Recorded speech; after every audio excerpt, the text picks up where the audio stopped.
आपल्यासोबत संवाद साधण्यासाठी मनसे नेते संदीपजी देशपांडे आहेत. संदीपजी, खरं तर तुमचं TV 9 मराठीमध्ये स्वागत आहे. जंतर मंतर मैदानावरती आज देखील लाठीचार्ज होऊन देखील आंदोलन करत आहेत. तर मला असं वाटतं की जी मुलं आंदोलन करतायत त्यांचं काहीतरी म्हणणं आहे, त्यांना तुम्ही ऐकून घेतलं पाहिजे. आज आपल्या घरी पण आपली मुलं चिडतात, रागवतात, तर आपण काट्यांनी नाही ना मारत त्यांना. त्यांचं म्हणणं ऐकून घेतो, त्यांच्याशी बोलतो, त्यांचा काय दुःख आहे ते ऐकून घेतो.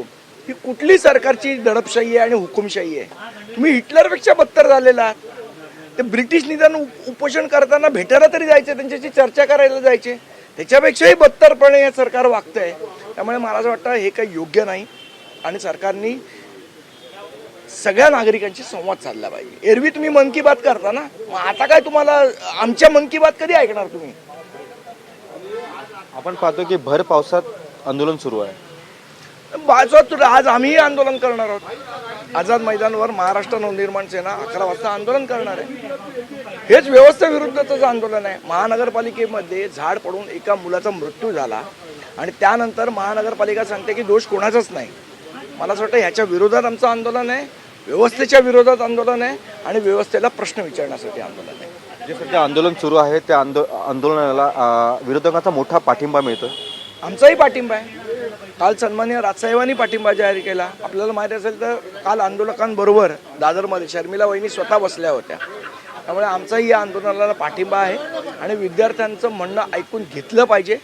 ही हुकुमशाही चालणार नाही. महाराष्ट्राचे माजी मुख्यमंत्री उद्धवजी ठाकरे देखील जंतर मंतरवरती गेले होते. मला वाटतं सर्वच लोकांनी जायला पाहिजे. याच्यामध्ये विरोधी पक्ष, सत्ताधारी पक्ष हा भेदभाव न ठेवता ही मुलं आपली आहेत या भावनेने सगळ्यांनी त्यांना पाठिंबा दिला पाहिजे. आपल्या पक्षाचे वरिष्ठ जे नेते आहेत, अध्यक्ष राजसाहेब ठाकरे, हे देखील जाणार आहेत का? त्याचा निर्णय राजसाहेब करतात. धन्यवाद. खरं तर आपल्यासोबत होते मनसे नेते संदीपजी देशपांडे. यांचं असं म्हणणं आहे की या सरकारची हुकुमशाही हिटलरसारखी सुरू आहे, असे त्यांनी टोला या सरकारला लगावलेला आहे. कॅमेरापासून नागनाथसह मी रवी खरा, TV 9 मराठी, दादर, मुंबई.